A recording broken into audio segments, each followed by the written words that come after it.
नमस्कार, आप सभी दोस्तों का मैं स्वागत करती हूं हमारे इस खास कार्यक्रम हेल्थ फर्स्ट शो में। आज हम एक ऐसे टॉपिक के बारे में बात करेंगे जो महिलाओं में तेजी से बढ़ता जा रहा है, लेकिन इस बारे में काफ़ी महिलाएं हिचकिचाती हैं डॉक्टर से सलाह मशवरा लेने के लिए। कई महिलाएं होती हैं जो इस बीमारी के बारे में समझती हैं, लेकिन वो डिस्कस करने में काफ़ी हिचकिचाती हैं। हम बात कर रहे हैं यौनी संक्रमण के बारे में आपके अपने कार्यक्रम में, जिसका नाम है हेल्थ फर्स्ट शो।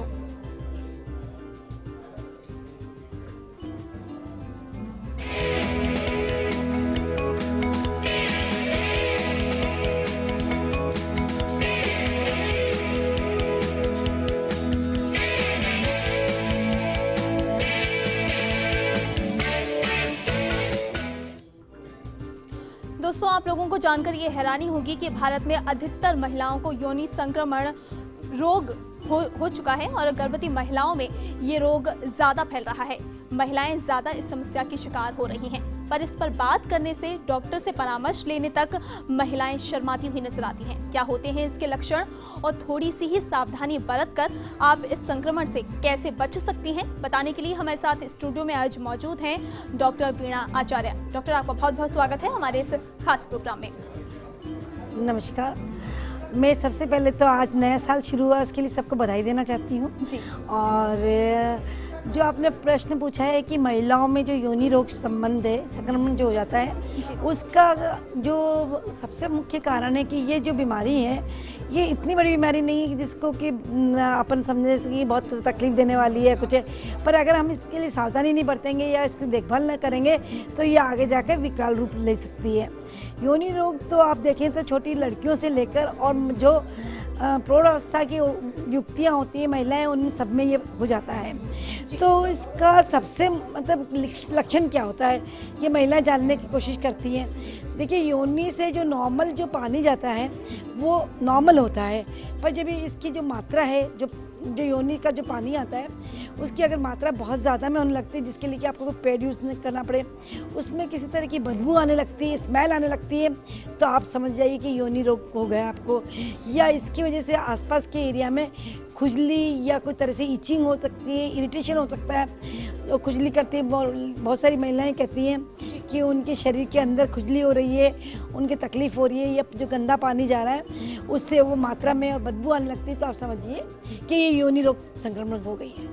जी डॉक्टर, सबसे ज़्यादा जो शिकार होती हैं महिलाएं वो इसी संक्रमण का होती हैं। आखिरकार कैसे बचाव किए जा सकते हैं ताकि ये संक्रमण ना फैले? देखिए, अगर हम 100 महिलाओं को रोज़ देखते हैं जो कि हमारे पास आती हैं, उसमें से 30 से 40 महिलाएं ये होती हैं जो कि योनि रोग से संक्रमित होती हैं।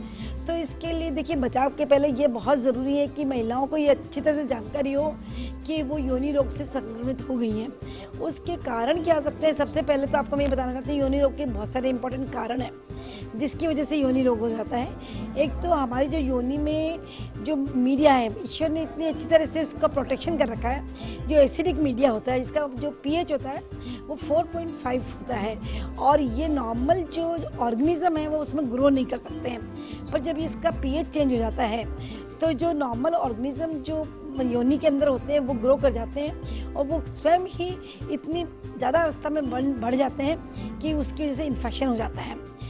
और इस टाइम पे ये ज़रूरी है कि महिलाओं को, लड़कियों को ये सावधानी में। अब मैं आपको बता दूं, नॉर्मली ये जो पीएच कब चेंज हो जाता है, जैसे जनरली माहवारी के बाद में जब महीना आता है तो ब्लड जब बॉडी में से निकलता है माहवारी के बाद में, तो इससे भी ये योनि का पीएच चेंज हो जाता है, और तब भी संक्रमण होने के बहुत चांसेस हैं। डिलीवरी के बाद अबॉर्शन हो जाता है, डिलीवरी होती है, और जब महिलाएं गर्भवती होती हैं तो ये जो वजाइना का पीएच है ये चेंज हो जाता है। या बहुत कम अवस्था हो, जब शुरू में जब किशोर अवस्था होती है तब भी महिलाओं का, जो लड़कियों का जो पीएच होता है वो एल्कलाइन रहता है, और जब महिलाएं लास्ट स्टेज में, मेनोपॉज स्टेज में आती हैं, तब भी ये पीएच चेंज हो जाता है। तो सबसे इम्पोर्टेंट बात है कि बॉडी की जो नॉर्मल जो प्रोटेक्शन है, जो नॉर्मल बॉडी को प्रोटेक्शन करती है, वही अगर चेंज आ जाएगा तो जो नॉर्मल संक्रमण उसमें है वो इन्फेक्शन बढ़ जाएगा और योनि रोग से संबंधित हो जाएगी।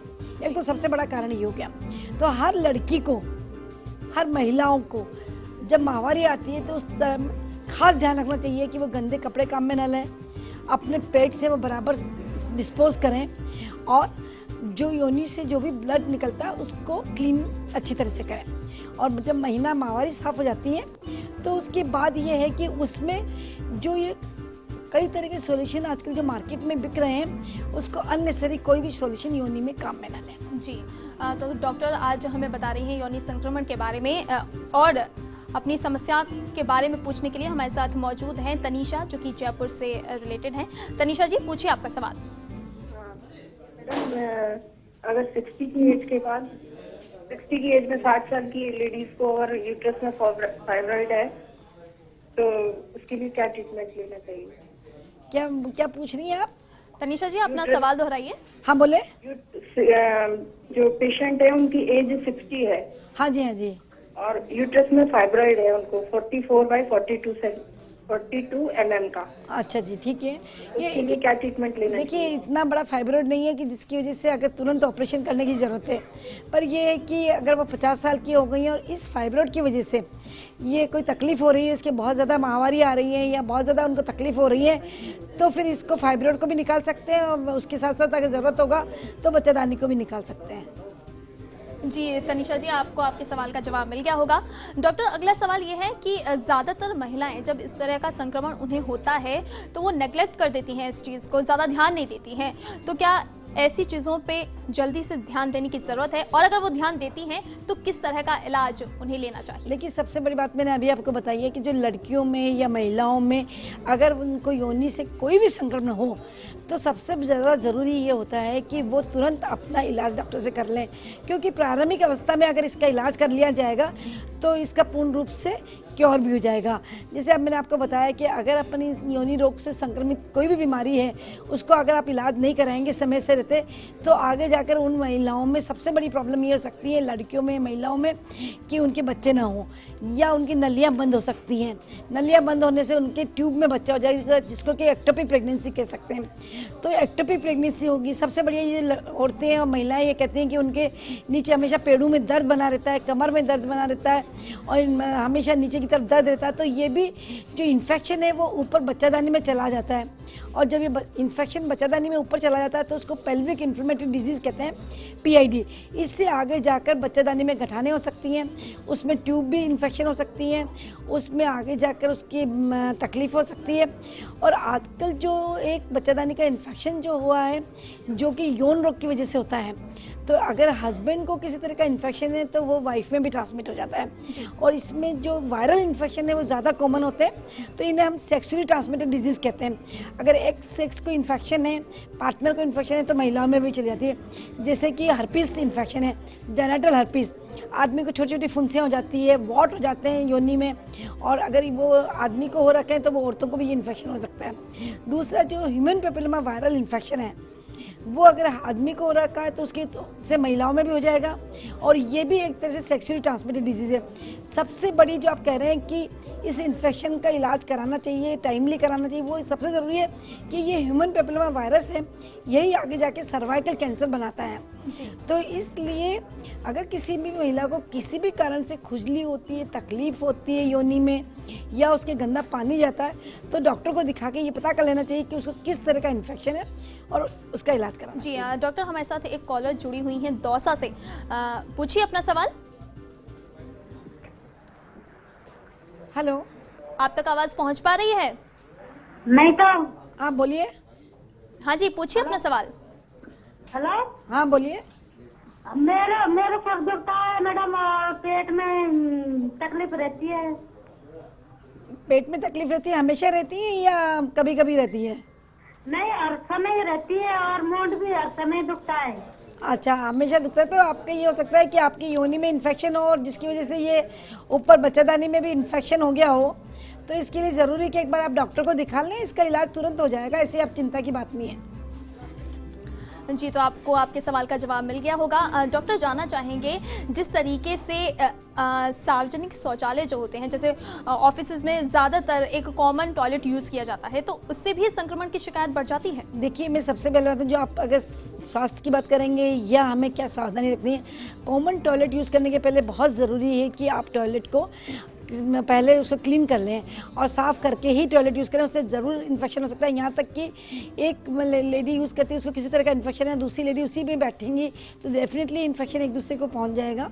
और हमेशा टॉयलेट दूसरे का अगर हो तो अपने बॉडी में क्लीन करने के उसके पहले और बाद में क्लीन करके टॉयलेट को यूज़ किया जाए तो दोनों के लिए फ़ायदेमंद है। दूसरा भी व्यक्ति जो यूज़ करता है उसके लिए भी फ़ायदेमंद है और स्वयं के लिए भी फ़ायदा है। और कॉमन टॉयलेट यूज़ करने के पहले बहुत ज़्यादा सावधानी बरतनी चाहिए। जी डॉक्टर, एक और कॉलर हमारे साथ जुड़े हुए हैं कामा से, बीसी जैन। बीसी जैन जी, पूछिए अपना सवाल। हाँ बोलिए। मैडम नमस्ते। हाँ नमस्ते जी। मैं ये पूछना चाहता हूँ, मेरी घरवाली की उम्र है 60 साल। हाँ तो उनको क्या है कि खुजली बहुत होती है योनि में। हाँ जी।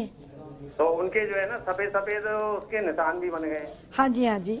तो उसके लिए क्या ट्रीटमेंट करें सर? देखिए सबसे बड़ी बात है कि अगर 60 साल की उम्र में उनको खुजली भी हो रही है, सफ़ेद सफ़ेद निशान भी बन गए हैं, तो मेरी राय में कि आप एक बार ज़रूर डॉक्टर को दिखा दें। हो सकता है उसकी बायोप्सी लेनी पड़े। इस तरह के जो सफ़ेद निशान हो जाते हैं इनमें आगे जाके हो सकता है कैंसर भी बन सकता है, कोई भी तकलीफ हो सकती है। तो समय होते आप दिखा देंगे, उसकी बायोप्सी ले लेंगे तो आपके अगले 10 साल तक आपको इस बात की चिंता दूर हो जाएगी कि कोई तकलीफ हो सकती है। और खुजली हो रही है तो उसका भी इलाज हो जाएगा कि क्या इलाज देना है। जी बीसी जैन जी, आपको आपके सवाल का जवाब मिल गया होगा। एक और कॉलर हमारे साथ जुड़ी हुई हैं चित्तौड़गढ़ से, रमा। रमा जी, पूछिए अपना सवाल। हेलो। हाँ रमा बोलिए। Hello hello doctor. हाँ बताइए।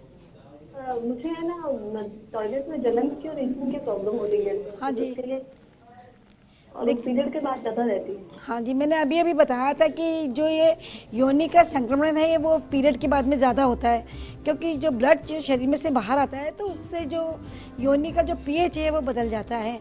तो आप अपना एक तो है कि यूरिन का टेस्ट कंप्लीट करा लें, यूरिन का कल्चर और सेंसिटिविटी दोनों करवाएं, जिससे ये पता लगता है कि यूरिन में कोई इन्फेक्शन तो नहीं है। आप स्वयं अपने हिसाब से कोई दवाई ना लें और पहला यही अच्छा रहेगा कि आप इसका कल्चर और सेंसिटिविटी कराएं, तभी कोई एंटीबायोटिक खाएं या कोई दवाई ज़रूरत है तभी लीजिए। और योनि में कोई इन्फेक्शन है तो उसके लिए भी डॉक्टर को दिखा देंगे, क्योंकि योनि का इन्फेक्शन अपन ऐसे कहकर कोई भी दवाई नहीं लेनी चाहिए। किस तरह का इन्फेक्शन है, क्योंकि कई तरह के होते हैं। फंगल इन्फेक्शन होता है जिसमें कि गाढ़ा दही की तरह पानी जाता है तो अपन उसको फंगल इन्फेक्शन कहते हैं। तो उसमें मरीज बताता है कि साहब मेरे को गाढ़ा दही की तरह पानी जा रहा है। और ये जो होता है इसके लिए जो दवाई दी जाती है वो बहुत सिंपल है दवाई। पर अगर आपके संबंध आदमी से हैं तो दोनों को दवाई लेना बहुत ज़रूरी है, क्योंकि अगर आपको फंगल इन्फेक्शन है तो आपके हस्बैंड को हो सकता है और हस्बैंड को अगर फंगल इन्फेक्शन है तो आपको हो सकता है। ये सेक्स के द्वारा एक दूसरे को ट्रांसमिट हो सकती है। जी रमा जी, तो आपको आपके सवाल का जवाब मिल गया होगा। एक और कॉलर हमसे जुड़ी हुई हैं हनुमानगढ़ से, पूजा जी। पूजा जी, पूछिए अपना सवाल। हाँ पूजा बोलिए। सफेद पानी की बहुत ज़्यादा प्रॉब्लम है, बहुत ही ज़्यादा दिक्कत है। देखिए आपको सफ़ेद पानी की बहुत ज़्यादा प्रॉब्लम है तो सबसे बड़ा कारण है कि आपकी योनि में इन्फेक्शन हो रहा है। हो सकता है आप जिस हिसाब से बता रही है कि बहुत ज़्यादा पानी, तो बहुत ज़्यादा पानी के तो कारण ये हो सकता है कि एक दूसरा, जैसे मैंने अभी बताया फंगल इन्फेक्शन, उसी तरह से ट्राइकोमोनास इन्फेक्शन होता है। इसमें भी बहुत सारा गंदा पानी जाता है, उसमें बदबू भी आती है। पर अगर आप डॉक्टर को दिखा देंगे तो सिंपल 2-3 दवाइयाँ हैं वो देंगी तो आप बिल्कुल ठीक हो जाएंगी। पर आप अपने आप स्वयं इलाज ना कराएं, क्योंकि ये अगर आप स्वयं इलाज कराएंगी तो आगे जाकर ये इन्फेक्शन आपके ऊपर बच्चादानी में चला जाएगा, नलियों में चला जाएगा और उसकी वजह से आपको काफ़ी तकलीफ हो जाएगी। जी तो पूजा जी, आपको आपके सवाल का जवाब मिल गया होगा। आपको भी योनि संक्रमण जैसे कुछ लक्षण अगर दिखाई दे रहे हैं और आप उनसे परेशान हैं तो आप हमें बेझिझक कॉल कर सकती हैं। आप चाहें तो अपना नाम ना बताते हुए अपनी परेशानी का उपाय हमारी डॉक्टर से जान सकती हैं। हमारे जो नंबर हैं वो लगातार टीवी स्क्रीन पर फ्लैश हो रहे हैं और आप अपनी समस्या का जो समाधान है वो हमारी डॉक्टर से जान सकती हैं। फिलहाल वक्त चला है एक ब्रेक का, आप बने रहिए हमारे साथ।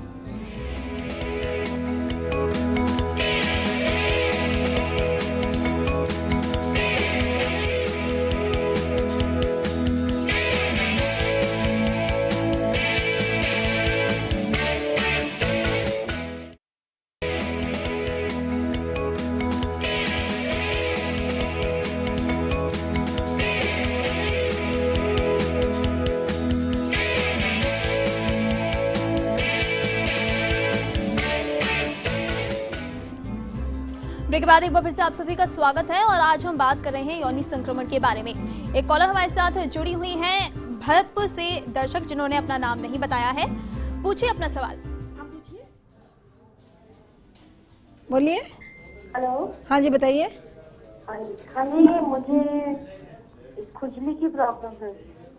हाँ देखिए, आपको योनि में अगर खुजली है तो हो सकता है आपको कोई फंगल इन्फेक्शन हो सकता है, कोई ट्राइकोमोनास इन्फेक्शन हो सकता है, क्योंकि योनि के इन्फेक्शन बहुत सारे होते हैं। और योनि में इन्फेक्शन होने का ये मतलब नहीं कि सिर्फ योनि में इन्फेक्शन है। अगर आपका गंदा पानी जा रहा है बॉडी उसमें और उसकी वजह से खुजली हो सकती है, तो हो सकता है आपकी बच्चेदानी के मुक्के में भी कोई इन्फेक्शन हो, आपकी बच्चेदानी में भी इन्फेक्शन हो सकता है। तो देखिए, आप अपने आप इलाज ना करें, और सही यही रहेगा कि आप अपने डॉक्टर को दिखाएं कि आपका उसके कारण क्या है, क्यों आपको पानी जा रहा है, क्यों आपकी खुजली हो रही है ना। ज़रूर टाइम से आप डॉक्टर को दिखा दें। जी, आपको आपके सवाल का जवाब मिल गया होगा। एक और कॉलर हमारे साथ जुड़ी हुई हैं, जयपुर से रुबीना। रुबीना जी, पूछिए अपना सवाल। रुबीना बताइए। रुबीना बोलिए। जी डॉक्टर, उनका जो फ़ोन है वो डिस्कनेक्ट हो गया है। बढ़ते हैं अगले सवाल की ओर। डॉक्टर, जानना चाहेंगे जो प्रेग्नेंट लेडीज़ हैं, क्या उनमें भी संक्रमण की शिकायत रहती है?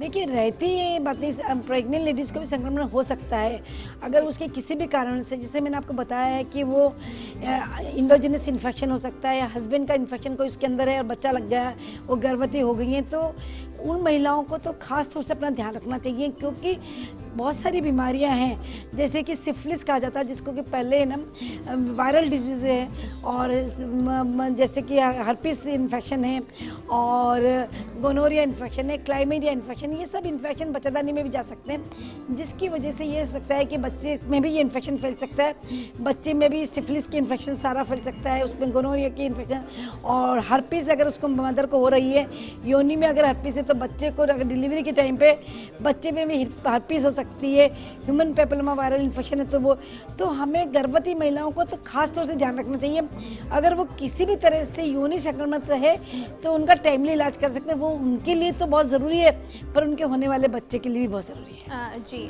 डॉक्टर, एक और हमारे साथ कॉलर जुड़ी हुई हैं, प्रतापगढ़ से दर्शक हैं जिन्होंने अपना नाम नहीं बताया है। बताइए। पूछिए अपना सवाल।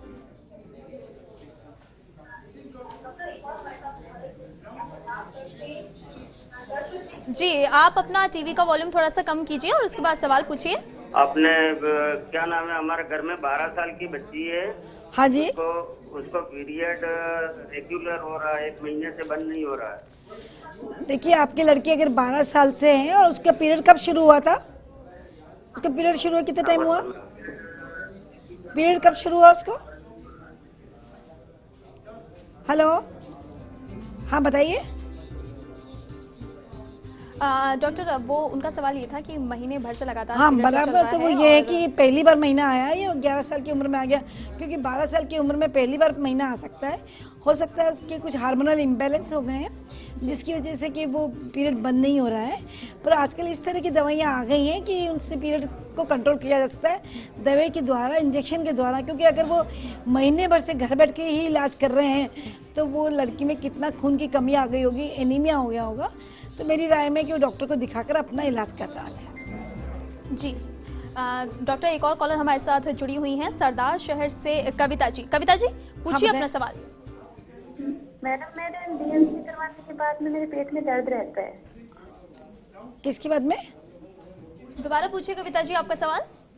मेरी डीएनसी करवाई थी मैंने, बाद में मेरे पेट में दर्द रहता है। देखिए, सबसे बड़ी बात आज आपने ये पूछ ली है। मैं एक और कारण ये बताना चाहती हूँ कि जो बच्चेदानी का इन्फेक्शन और योनि का इन्फेक्शन है, उसके सबसे मुख्य कारण है कि आइट्रोजेनिक इन्फेक्शन। आइट्रोजेनिक इन्फेक्शन आपने इंट्रोड्यूस किया। कोई भी प्रोसीजर जो कि बच्चेदानी में करते हैं उसके लिए प्रॉपर स्टेरिलाइजेशन यूज़ नहीं करें।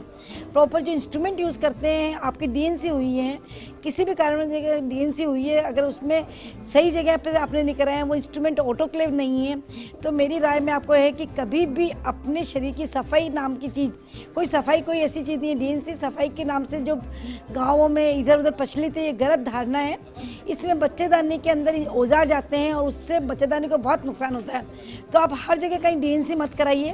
कहीं प्राइवेट अस्पताल में कोई नर्स के द्वारा, किसी के द्वारा डीएनसी नहीं कराइए। इसके लिए प्रॉपर इंस्ट्रूमेंट हो, प्रॉपर हॉस्पिटल हो, ऑटोक्लेव हो। तो ये जो इन्फेक्शन होता है वो डीएनसी के बाद में, अबॉर्शन एमटीपी कराने के बाद में, डिलीवरी के बाद में, जहाँ अगर सही ढंग से डिलीवरी नहीं कराई है, गांव में कहीं घर में करा दी है, इन्फेक्शन हो गया तो भी महिलाओं में बहुत तरह का इन्फेक्शन हो जाता है और ये जानलेवा भी हो सकता है आगे जाके। तो ये मेरी राय में है कि जो भी अगर आप डिलीवरी है, अबॉर्शन से, डीएनसी है, वो घर में ना कराएं। जी कविता जी, आपको आपके सवाल का जवाब मिल गया होगा। एक और कॉलर हमारे साथ जुड़ी हुई हैं भरतपुर से, जिन्होंने अपना नाम नहीं बताया है। पूछिए अपना सवाल। हाँ बोलिए। बोलिए बेटा। आप अपने टीवी का वॉल्यूम पहले थोड़ा सा कम कर दीजिए, उसके बाद सवाल पूछिए। हेलो। हेलो। डॉक्टर नमस्ते। नमस्ते बेटा। हाँ मैडम, ये ना अगर आफ्टर मेनोपॉज अगर यूट्रस में फाइब्रॉइड है तो ये दवाइयों से ठीक हो सकता है क्या? नहीं, दवाइयों का डिपेंड करता है कि अगर मीनोपॉज में फाइब्रॉइड बहुत छोटा साइज का है तो जब माहवारी बंद होगी तो उसके बाद ये फाइब्रॉइड की साइज भी कम हो जाएगी, तो उसके लिए तुरंत ऑपरेशन कराने की ज़रूरत नहीं है। पर 3-4 महीने में आप दोबारा सोनोग्राफी करा के देख लें कि बढ़ तो नहीं रहा है। अगर बढ़ रहा है, इसमें कोई तरह के डिजेनरेटिव चेंज हो रहे हैं, तो आपको डॉक्टर से सलाह लेके ऑपरेशन करा लेना चाहिए। जी आपको आपके सवाल का जवाब मिल गया होगा। एक और दर्शक हमारे साथ जुड़ी हुई हैं कोटा से, पूछिए अपना सवाल। हेलो, पूछ सकते हैं अभी? हाँ जरूर पूछ सकते हैं। तो मतलब हमारी एक गुड़िया है। हाँ जी बोलिए। तो मतलब 13 साल की है। हाँ जी। तो मतलब उनके पीरियड कभी 1 महीने में 3 बार मतलब आ गए, तो मतलब उसके चलते भी ज़्यादा दिन में। ऐसा है कि शुरू में जब ये माहवारी शुरू होती है तो शुरू के 2 साल में महीना कभी तो 2-3 महीने में आता है, कभी महीने में 2-3 बार आ जाता है, कभी बहुत ज़्यादा हो जाता है, बहुत कम हो जाता है। तो इसके लिए बहुत ज़्यादा चिंता करने की ज़रूरत नहीं है। धीरे धीरे 2 साल के अंदर अंदर बिल्कुल अपने आप रेगुलर हो जाएगा। पर अगर माहवारी बहुत ज़्यादा आती है और 5-7 दिन से ज़्यादा रहती है तो आप डॉक्टर को दिखाकर अपना इलाज करवा सकते हैं।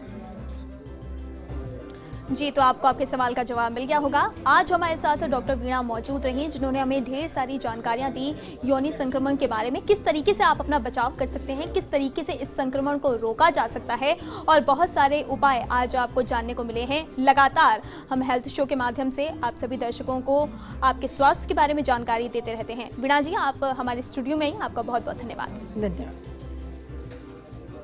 तो आशा है आपको हमारा ये कार्यक्रम ज़रूर पसंद आया होगा। अगर आप जानना चाहते हैं अपनी बीमारी से संबंधित किसी भी परेशानी के बारे में, तो आप हमें कॉल कर सकते हैं या फिर आप हमें मेल भी कर सकते हैं healthfirst@firstindianews.com पर। अगले शनिवार एक बार फिर से होगी आपसे मुलाकात। तब तक के लिए दीजिए इजाजत। नमस्कार।